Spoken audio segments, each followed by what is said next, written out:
Today is Friday, February 28, 2003, and this is the beginning of an interview with George Charles Bodine, Jr. at the Erlanger HealthLink Plus office, 975 East 3rd Street, Chattanooga, Tennessee. Mr. Bodine was born on August 10, 1918, and is now 84 years old. My name is Michael Willey, and I will conduct the interview. Mr. Bodine, could you state for the recording your name and its spelling, please? Yes, George Charles Bodine, Jr. The last name is spelled B-O-D-I-N-E. Okay. And during which war did you serve? World War II. And in which branch of the service? Army. And what was your highest rank attained, sir? First Lieutenant. Okay. Where were you born, Mr. Bodine? Chicago, Illinois. Okay. And tell me about your family. Do you have any brothers or sisters? I have one brother. Okay. Now, coming up, you were born in Chicago. Were you raised there? Did you stay there Yes, for your formative years? I was born in Chicago and raised in Evanston, Illinois, a suburb of Chicago. Okay. Now, you graduated from high school? I graduated from Evanston High School. Okay, and then where do you go after high school? I went 1 year Northwestern University, 1 year DePaul University, 1.5 years Colorado School of Mines, and then I decided to go mining. Okay. Now, what is the School of Mines exactly? Is this like They call it the MIT of the mineral industry. Okay. And so did you have a distinct interest in minerals and that kind of thing, or how'd you end up there? That's a story in itself, but let me put it this way. I spent 3 years just not knowing what I wanted to do in university, and it was a disaster. So I just decided to go to Alaska to go mining. And I started out for Alaska with 25 bucks in my pocket and a sleeping bag. And in Glenwood Springs, Colorado, a man picked me up, and he had a pet coyote in the front door seat and a bunch of rocks in the back, and he said I didn't have to go to Alaska. He'd teach me to mine. And he had a mining operation going out of Rifle, Colorado, and it was for uranium and vanadium. And I worked with him for a while, and then I went to work for the big parent company in Uravan, Colorado. And so I got into mining that way, and I was just sort of floundering then. Mm-hmm. Well, explain how you ended up going into the service. Tell that story. Well, from the mine one day, every 2 weeks we'd get a weekend off. And I went into Durango, Colorado one night and was having a few drinks at the American bar. And a man came up to me, and I had my football numeral sweater on from Colorado Mines. And he said to me, he says, "Did you go to Colorado Mines?" I said, "Yes." He says, "Can you survey?" I said, "Yes." He said, well, he identified himself as the commanding officer of Headquarters Battery, 168th Field Artillery, Colorado National Guard. So he said, would you be interested in being a survey sergeant for me? Well, as the night went on, 6 o'clock in the morning, I wound up in his office. He swore me into the National Guard. And in January, this was in November, and in January it was federalized, and I started out as a survey sergeant, 168th Field Artillery. Okay, so that was November 1940? 40, Okay. and they were federalized in January of 1941. Okay, all right. So let's go from that point then in January. Okay, that had been a horse-drawn artillery outfit, and they just switched them over got rid of their horses to be French 75 guns pulled by trucks. They still wore their breeches and boots, just like the cavalry, and the Smoky Bear hats. And we went from Durango, Colorado to Tullahoma, Tennessee to Camp Forest. Part of us went by truck and the other part went by train. We opened up Camp Forest just about the February of '41. The Tennessee National Guard outfit, 181st Field Artillery, 196th Field Artillery, were just adjacent to us as we came in. The 33rd Division from the north came in a little later, and they used our Colorado unit as a buffer zone between the Tennessee unit and the so-called Yankees from the north. So we have a history there of being the first into Camp Forest. I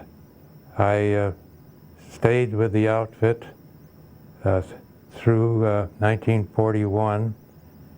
The high points of being with it would be some of the parties that they had for us down in Huntsville, Alabama. I'll never forget the kindness of the people down there.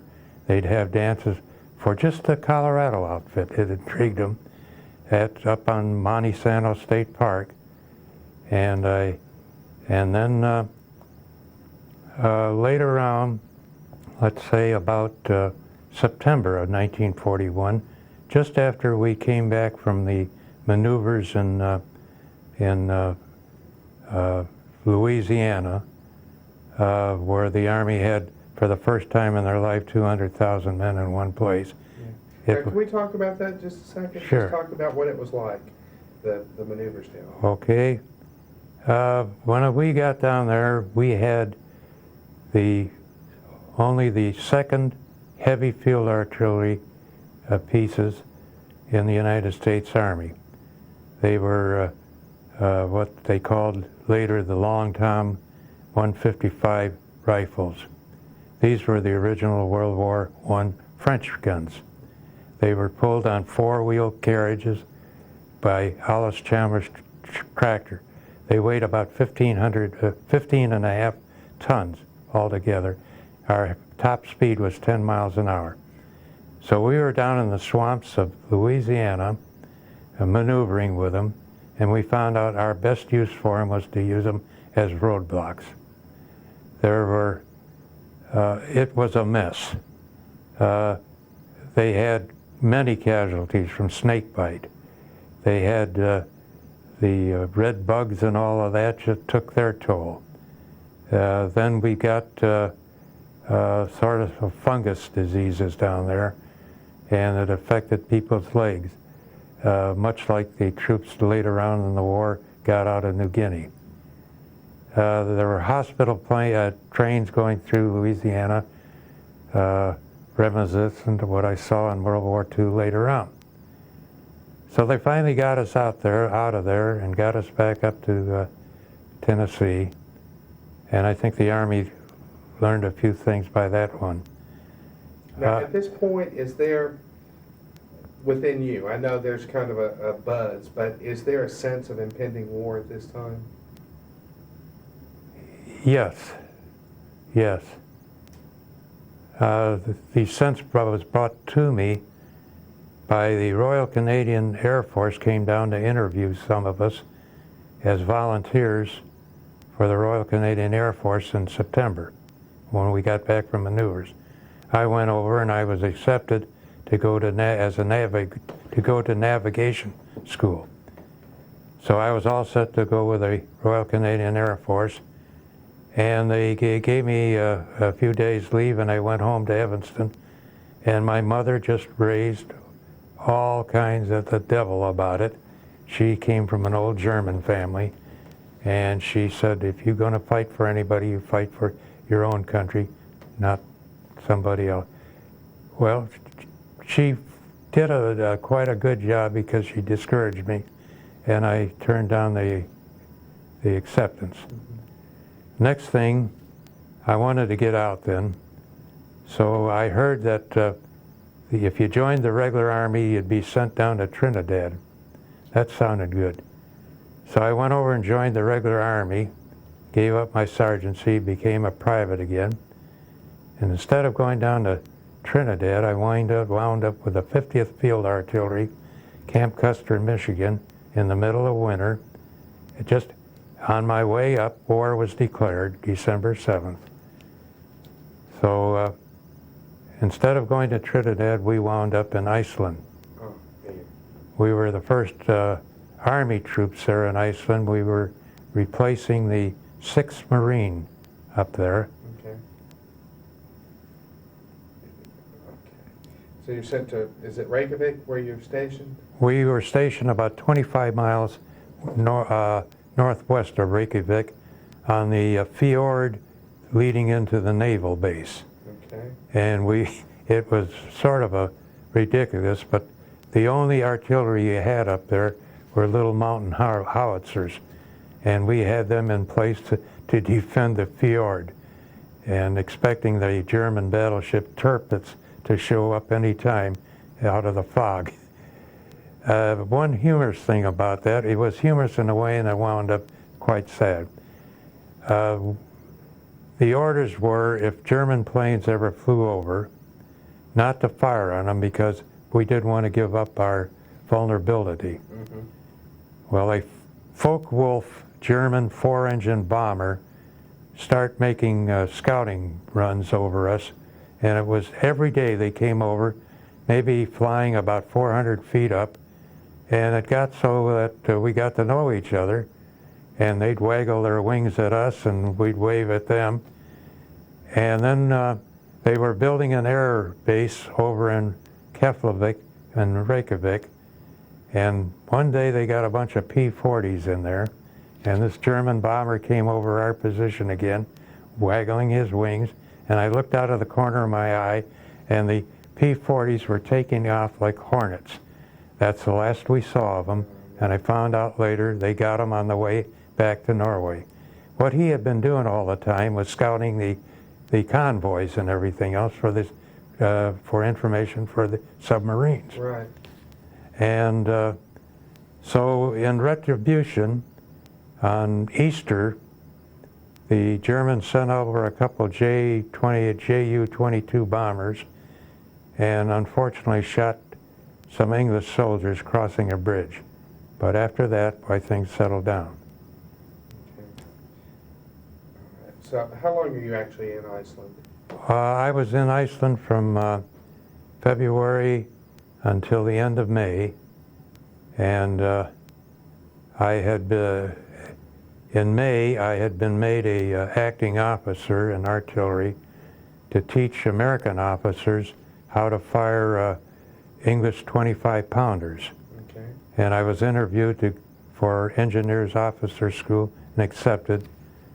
And I left Iceland on, I believe it was May 29th, headed back for the United States to go to OCS. Okay. All right. And is this, when you board, what ship do you board? We boarded a ship that had come back from Murmansk. It was called the SS Cherokee, and it was a little coastal steamer that they used to use for the New York to Cuban run. It wasn't made for really deep sea sailing, but anyway, all ships in the Murmansk runs were anything. They even had steamers from the Great Lakes in there. They wrote them off as expendable. But we didn't know that. We boarded the Cherokee, and we started out with an escort of one destroyer, and we had 6 ships in the convoy. The first ship was an English ship, the Commodore's ship, a freighter, then ours. Behind us was a Norwegian tanker, and then 3 miscellaneous freighters behind us. We were out at sea a pretty long time, and the most eventful time out at sea was we ran into the tail end of I guess you'd call it a perfect storm or something, and we start running into 25 to 35 foot waves, and this little ship that we were on wasn't made for it, And I remember one of the crew members saying to me, he says, I don't know, this is a flat-bottom ship. We're going to be lucky to make it. Well, we did make it. So when things settled down, we were off the coast of Nova Scotia, or Newfoundland, rather, Newfoundland. And then we finally put in at Halifax, and we anchored in the harbor, and we were allowed to go into town for one afternoon, and my bunkmate in the stateroom with me was a former football player from Texas A&M, and he and I had a big party with some Canadian Air Force girls and fellows there in Halifax. Then next day we took off then with an escort of 2 Canadian corvettes, and still had the 6 ships in the convoy. We got down to probably off the coast of Maine, and I remember it was late afternoon, or almost, well, about sunset, and I remember I said to the fellow I was standing there with, I said, you know, I've got a gemstone I found prospecting in Iceland down in my stateroom. I'm going down and get that thing and put it in my pocket for good luck. And I said, if anything happens, I'm not going to lose it. Well, I must have had a premonition, because at 10:30 that night, my bunkmate and I got up and went to have a cup of coffee in the galley. And I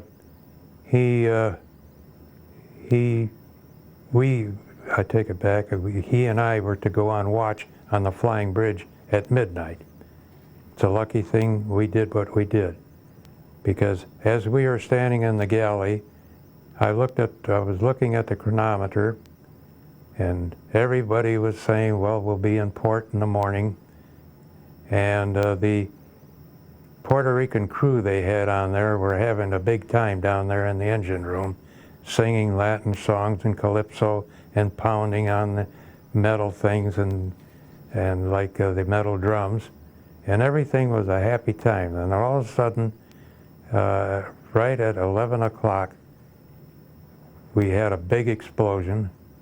It wasn't on our ship, but we had another one. And I remember saying, my gosh, are they setting off death charges? I no sooner said that, and I heard a big click, and then a big explosion on our ship. And I remember one guy saying, that's no death charge, that's a torpedo. And apparently it hit on the, just outside the bulkhead we were in. The ship started listing right away. I started up with the fellows in the galley to go up to the deck. I got about halfway up and I realized that I had left my life belt on the deck down in the galley. I turned and I went down, and I says, I'm going to get my life belt because nobody's going to get a boat off of this ship. By the time I got down to the galley, the second torpedo hit, the lights went out, the china in the shelves all came crashing down on me. It cut up my hands pretty bad. I finally found my way out of the galley in the dark by going for fresh air, because the cordite smoke, or whatever you want to call it, from the torpedoes was so bad in there that from my mining experience, I knew if I didn't get out of there, it'd kill me. So I found some fresh air, found my way out in the dark, got up to the gangway, and the only trouble was the ship was listing so bad that the gangway now was vertical. I tried to get out of that gangway, up that gangway twice, and I just fell right back.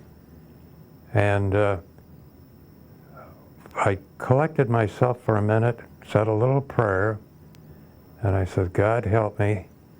And the third time I made it. And I got out on deck, and by that time the ship was clear over on her side.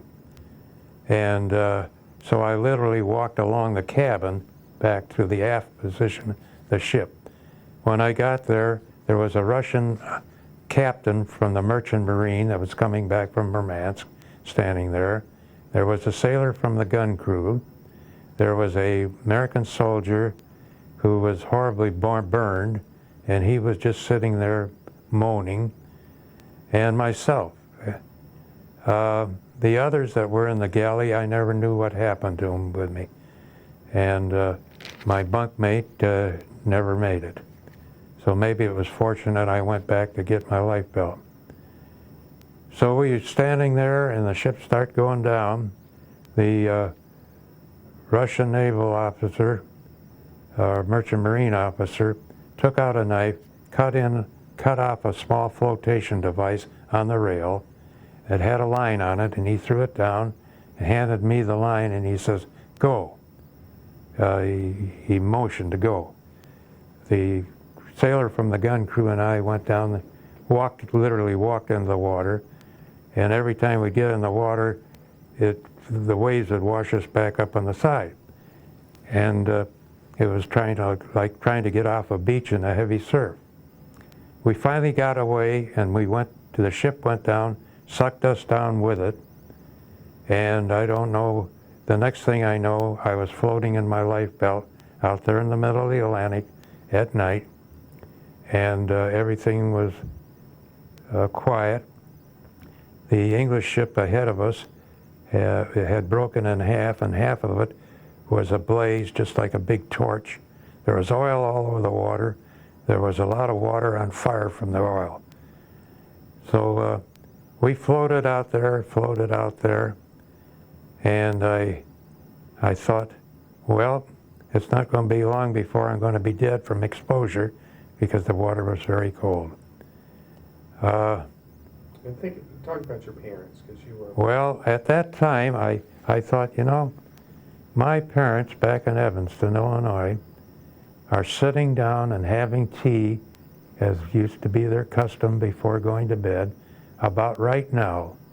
And here I am out in this darn ocean, probably be dead by morning. I can't say a thing to anybody. I said, I thought to myself, this is a frustrating situation.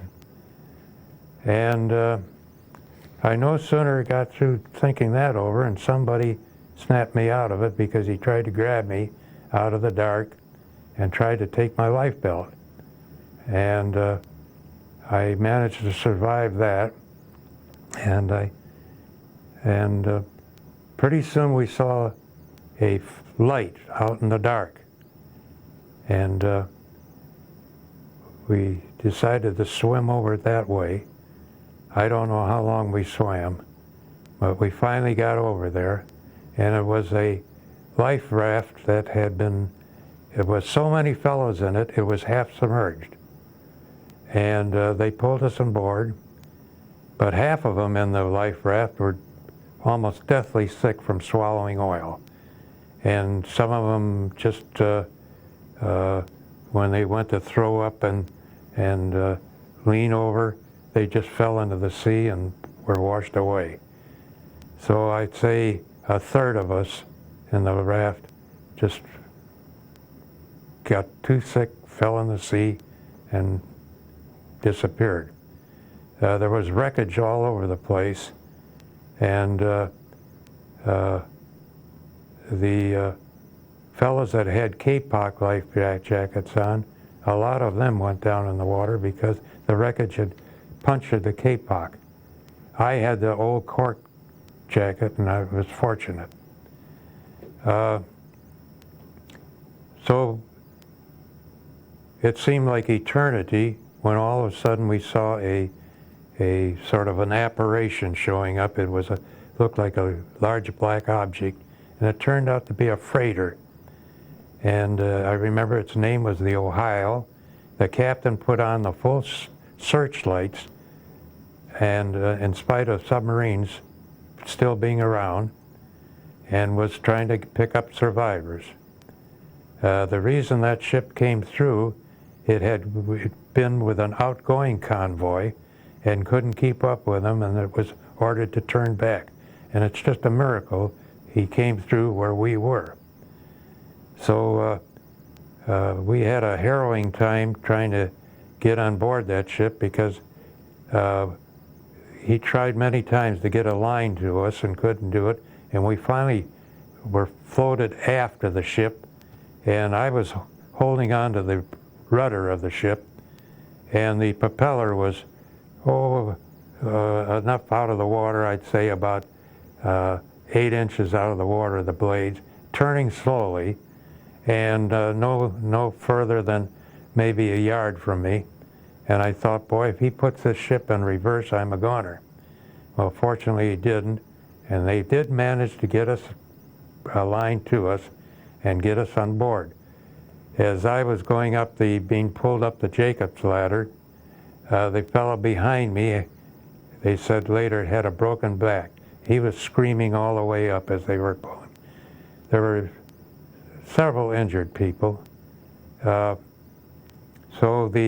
when I got on board, the captain took me to his quarters, and he had one of our soldiers in there, and he was literally scalped. He had been on the flying bridge when it happened, and apparently shrapnel from the explosion had parted his head in two, his scalp in two, and one half was hanging down on his shoulder. And explain who that guy was, too. What? Explain who he was. Oh, yes. He was an interesting fellow. He had been the cartoonist for the Detroit Free Press before coming into the Army, and he used to entertain us on board the ship drawing all these cartoons. And he had a real liking, and when I saw him there, I thought, oh my gosh. So I decided to help out, and I took some mercurochrome that the captain had in a first aid kit and did the best I could to clean the scalp. And I took the skin and everything and put it back on his head and took some bandages and did the best I could to bandage him up. Then the captain said, I don't have any medicine on board this ship, but he says, I do have a bottle of whiskey. And he passed it around, and we all took a big sip. And then I was shivering like the dickens because I had been pulled out of the water with no shoes on, just a pair of pants and a thin shirt. And the captain gave me a blanket, and I decided to go back out on deck because one thing that happened during the ship sinking that traumatized me was one of the fellows, as the ship was sinking, stuck his head out of the porthole right next to me. And he couldn't get out, and we looked at each other, and just like, well, tough luck, fella, God be with you. And I thought, I'm not going to get trapped down if this ship goes down. So I went out on deck and was joined by another fellow, and we sat out there huddled together on deck. And on our way back, the captain said they were heading for the nearest land. So on the way, we were fired upon by a submarine again. The torpedoes fortunately missed us. We had no escort, and as dawn broke, we could see in the distance land, and I'd say about 8 o'clock in the morning or so, we were within sight of Provincetown on the tip of Cape Cod. The Coast Guard came out and escorted us into the harbor. The ship anchored, and the word went out, those that were injured, the Coast Guard would take off. Well, all through this time, I'd never realized how badly my leg had been injured. It was absolutely black and blue from the knee all the way up to the hip. There was a groove across the middle of my thigh that you could have put a 2-inch hawser across, but the skin wasn't broken. I don't know how it happened, but by that time it had stiffened up so I hardly could walk.